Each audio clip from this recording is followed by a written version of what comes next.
साथियों, duty module की ये हमारी वीडियो है पार्ट थर्ड। फर्स्ट पार्ट में हमने देखा था कि हम अपना ब्राउज़र ओपन करके यूआरएल डालेंगे और कैसे सॉफ्टवेयर को लॉगिन करके ड्यूटी मॉड्यूल तक पहुंचेंगे। एंड सेकंड पार्ट में हमने देखा था कि ड्यूटी पॉइंट हम कैसे क्रिएट करेंगे।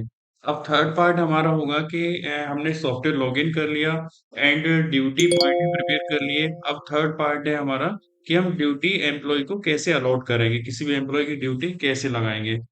तो उसके लिए चलते हैं वहीं ड्यूटी मॉड्यूल पर। तो ये हमारा ड्यूटी मैनेजमेंट हो गया। तो इसमें आपने फर्स्ट सेकंड थर्ड यहाँ तक की वीडियो आपने देख ली है कि हमें फर्स्ट सेकंड थर्ड से क्या करना है। अब हमको क्या करना है कि हमें एम्प्लॉय को ड्यूटी अलॉट करनी है। जितनी हमारी ड्यूटी के टाइप प्रिपेयर हो गए हैं, जो भी आपकी थाने की रूटीन ड्यूटियां लगती हैं या वीकली ड्यूटी लगती हैं, तो उन ड्यूटियों को कैसे अलॉट किया जाएगा। तो ये काम हमको करना है हमारे form number 4A and 4B से। 4A हमारा क्या है, assign unit duty, and 4B है हमारा असाइन रिकरिंग यूनिट ड्यूटी। इन दोनों में डिफरेंस क्या है। तो हम पहले वाले फॉर्म पर चलते हैं। जो हमारी ड्यूटियां डेली लगती हैं, डेली रोटेट होती हैं, जैसे कि सुबह से लगती है शाम तक चलती है, या फिर शाम को रात से लगती है और सुबह तक चलती है। फिर नेक्स्ट डे वो किसी अदर पर्सन की ड्यूटी लगती है, अदर एम्प्लॉय ड्यूटी लगती है। तो वो ड्यूटियां हम लगाएंगे असाइन यूनिट ड्यूटी से।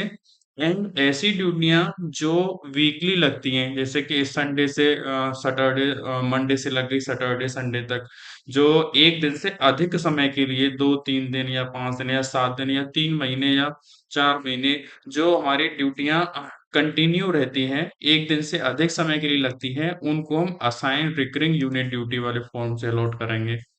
तो सबसे पहले हम देख लेते हैं असाइन यूनिट ड्यूटी, इससे हमको ड्यूटी कैसे लगानी है। तो वही जो पहले से हम यूज करते आ रहे हैं, राइट साइड में जाएंगे, ये ग्रीन कलर का ऐड न्यू बटन मिलेगा आपको, इस पर आपको क्लिक करना है। तो जो भी एडमिन होंगे अपनी आईडी से ड्यूटी लगा रहे होंगे, उनकी डिटेल आपको यहाँ शो ऑटोमेटिक हो जाएगी, इसमें हमें कुछ करना नहीं है। अब इसके बाद में आप देखेंगे यूनिट थाना नेम, यहाँ स्मार्ट सेल आ रहा है क्योंकि मैंने स्मार्ट सेल का अकाउंट लॉगिन कर रखा है। अब जब आप अपनी आईडी से लॉगिन करोगे तो यहाँ आपको आपके थाने का नाम शो होगा।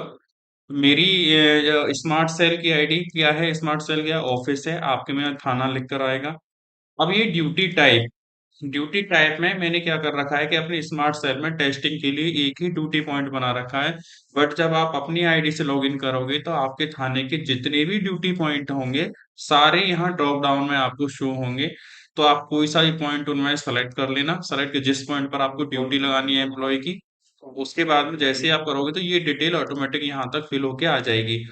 अब मान लो बैंक ड्यूटी आपने लगाई यहाँ। अब बैंक आपकी कई सारी हैं, आपने पहले से उनके पॉइंट प्रिपेयर कर रखे हैं, लेट लॉन्ग फीड कर रखे हैं। तो वो ड्यूटी पॉइंट नेम यहाँ शो होंगे आपको, जैसे कि 3 बैंक है तो तीनों ड्रॉप डाउन में यहाँ आपके सामने शो हो जाएंगी। तो उनमें से आप एक बैंक कोई सी भी सेलेक्ट कर लेंगे और सेलेक्ट कर लेंगे तो उसकी लेट लॉन्ग यहाँ ऑटोमेटिक फिल हो जाएंगे, जैसे यहाँ फिल हो रखे हैं। चलते हैं हम शिफ्ट स्टार्ट टाइम, किस टाइम से ड्यूटी लगनी है। मान लीजिए सुबह 7 तारीख, ये है हमारी आज 7 है, कल मैं 8 तारीख से ड्यूटी लगाता हूँ। टाइम सेलेक्ट कर लूंगा मैं। यहाँ कितने बजे का टाइम लगाते हैं, मान लो 9 बजे से ड्यूटी हमारी लग रही है।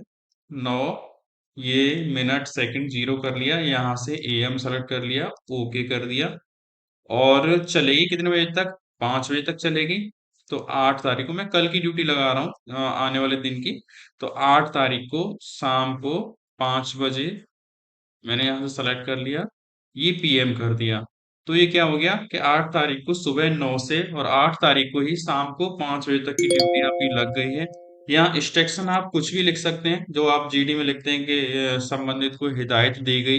तो हिदायत के तौर पर आप जो भी कमेंट डालना चाहें यहाँ लिख सकते हैं। अब किस रैंक के एम्प्लॉय की आप ड्यूटी लगाना चाहते हैं, तो यहाँ आपके थाने पर जिस रैंक के मतलब इंस्पेक्टर से लेके कांस्टेबल तक जो भी रैंक हैं आपकी सारी यहाँ शो होंगी। आप यहाँ क्लिक करोगे तो ड्रॉप डाउन में आ जाएंगी। अब मान लो इंस्पेक्टर है कहीं जा रहे हैं तो यहाँ सेलेक्ट कर लो। तो हमारे यहाँ जैसे एक ही इंस्पेक्टर हैं सुशांत गौर, तो उनकी डिटेल आपको ऑटोमेटिक फिल हो गई है। अगर आपके यहाँ एक से अधिक हैं तो ड्रॉप डाउन में सभी के नाम आपके सामने शो होंगे। जिनकी भी आप ड्यूटी लगाना चाहते हैं उनकी ड्यूटी लगा सकते हैं। तो ये तो मेरी ये हो गई। अब क्या करना है कि एक ही ड्यूटी पॉइंट पर एक से अधिक एम्प्लॉय की ड्यूटी लगनी है। तो उसके लिए हम क्या करें? तो उसके लिए हमें कुछ नहीं करना है। ये हमारे इंस्पेक्टर है, इनकी ड्यूटी लग गई है। तो अब हम इसको, ये एरो का निशान आपको दिख रहा होगा यहाँ, एरो, इसको बंद करेंगे। और एक कॉपी, एरो से पहले कॉपी है, यहाँ क्लिक करेंगे। ये लिख रहा है, do you want to copy this row, इसे कंफर्म कर देंगे। तो एक तो पहली हमारी ड्यूटी लगी हुई है, दूसरी ड्यूटी मतलब दूसरे एम्प्लॉय की डिटेल भरने के लिए हमारे पास ये ओपन होके आ जाएगा। तो अब यहाँ से हम रैंक कांस्टेबल ले लेते हैं।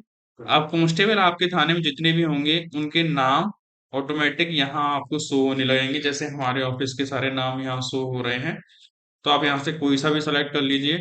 एक सेलेक्ट करेंगे तो ये पीएनओ और मोबाइल नंबर और ये सब ऑटोमेटिक फिल हो जाएगा। इसमें आपको कुछ सेकंड का इसको टाइम देना होगा डाटा सिंक होने में, वो आपके नेटवर्क पर निर्भर करता है।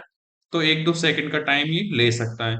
तो मैंने क्या किया, 2 लोग हो गए ड्यूटी पर, अब तीसरा भी लेना है, तो फिर से ये एरो बंद करना है। फिर यहाँ क्लिक किया और ये कंफर्म कर दिया। कंफर्म करोगे तो तीसरे पर्सन की ड्यूटी लगाने के लिए, डिटेल भरने के लिए, एक ही पॉइंट पर बात हो रही है, तो तीसरे व्यक्ति की ड्यूटी के लिए भी यहाँ ऑप्शन खुल के आ जाएगा। तो यहाँ से अब मैंने ये सेकंड पर्सन ये ले लिए, तो जैसे ही हम इनके नाम पर क्लिक करेंगे तो सारी डिटेल ये ऑटोमेटिक चेंज होके इनकी हो जाएगी। तो इनकी डिटेल होने के बाद में, मान लो एक पॉइंट पर मुझे 3 लोग की ड्यूटी लगानी है, फिर मैं इसको यहाँ से सबमिट कर दूंगा। ये मैंने यहाँ से सबमिट कर दिया। यस। तो इनकी ड्यूटियां लग गई हैं, अगर आप देखोगे। तो जैसे ही आप यहाँ से ड्यूटी सबमिट करोगे तो इन लोगों के पास में अलर्ट चला जाएगा कि आपकी ड्यूटी लग गई है, और उन्हें खुद पता चल जाएगा। तो ये हमारी असाइन ड्यूटी हो गई। एंड सेम प्रोसेस हमारा असाइन रिकरिंग यूनिट ड्यूटी में है। बट दोनों में डिफरेंस ओनली इतना है कि ये वन डे ड्यूटी वाली है, वन डे जो डेली रोटेट होती हैं, और ये वीकली ड्यूटी या फिर एक दिन से अधिक समय के लिए ड्यूटी लगाई जाती है, उसकी ड्यूटी यहाँ से करेंगे। तो एक बार इसे भी देख लेते हैं, सेम प्रोसेस है। एड न्यू पर क्लिक करेंगे। यहाँ कब से कब तक, 8 तारीख से अगर मुझे ड्यूटी लगानी है, किस तारीख तक लगानी है, 8 से 15 तक। शिफ्ट स्टार्ट किस टाइम हुआ करेगी डेली, वो हुआ करेगी सुबह 10 बजे। और यहाँ से एएम सेलेक्ट कर लिया। शाम को कितने बजे फिनिश हुआ करेगी, 6 बजे। और ये पीएम कर दिया। अब कितने दिन मतलब कितने समय बाद नेक्स्ट ड्यूटी आएगी, तो यहाँ हम क्या कर देंगे, 24 घंटे बाद अगली ड्यूटी। मतलब 7 दिन में, जैसे आप तुम ड्यूटी लगा रहे हो तो आपको पता चल जाएगा, जैसे कि मैंने क्या, किस तारीख, 8 तारीख से लगाई है, तो नेक्स्ट ड्यूटी कब से हो जाएगी, 9 तारीख से हो जाएगी। अपकमिंग शिफ्ट स्टार्ट टाइम जो है वो 9 तारीख की ड्यूटी शो होने लगेगा। तो फिर क्या होगा, 8 तारीख से अगर मैं ड्यूटी लगा रहा हूँ तो 10 से 6, तो हर, या फिर यहाँ से आप ऐसे भी कर सकते हैं कि हर एक दिन बाद ड्यूटी ऑटोमेटिक लग जाया करेगी। ये वन डे हो गया, तो ये क्या हुआ, एक दिन बाद ऑटोमेटिक आपको लगाने की जरूरत नहीं है। उसके बाद सेम प्रोसेस है, स्मार्ट सेल हो गई, यहाँ से इंस्ट्रक्शन दे सकते हैं। और फिर से यहाँ से हम रैंक सेलेक्ट करने के बाद में, और एम्प्लॉय नेम में जो भी यहाँ ड्यूटी लगाएंगे उनके नाम से हो जाएंगे, क्योंकि मैं पहले ड्यूटी लगा चुका हूँ, तो अब उनके नेम यहाँ पर नहीं आएंगे। तो अगर पहले से ड्यूटी नहीं लगी होती तो उनके नाम यहाँ ड्रॉप डाउन में आ रहे होते, तो आप उनको सेलेक्ट करके यहाँ से सबमिट कर देंगे, तो फिर से उनकी ड्यूटी लग जाएगी। तो सेम प्रोसेस है। तो ये वीडियो पार्ट थर्ड में आपने देखा कि हमको ड्यूटी कैसे लगानी है एम्प्लॉय की, तो ये आपकी समझ में आ गया होगा। अब फोर्थ पार्ट में हम बनाएंगे कि जिसकी ड्यूटी लगी है उसको क्या करना है। Thank you.